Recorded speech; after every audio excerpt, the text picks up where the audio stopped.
తిరుపతి జిల్లాలో గంగమ్మ ఆలయాన్ని TTD chairman BR Naidu దర్శించుకున్నారు.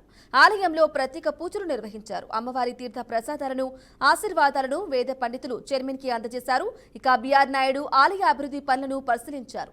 ఇక కూటమి ప్రభుత్వం అధికారంలోకి వచ్చిన తరువాతే పనులు వేగవంతంగా జరుగుతున్నాయని ఆయన తెలిపారు.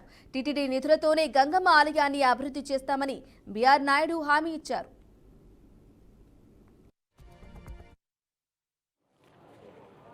ఈరోజు మన ఎమ్మెల్యే గారు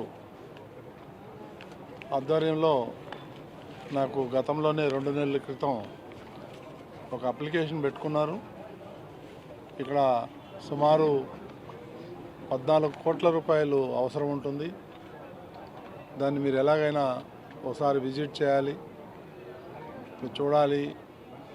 త్వరలో ఈ గంగమ్మ జాతర ఫెస్టివల్ రాబోతుంది. ఈ లోపలనే కొన్ని ఇంపార్టెంట్ ఏదైతే వర్క్స్ ఉన్నాయో అవన్నీ కంప్లీట్ చేయాలని చెప్పి వారు కోరటం జరిగింది.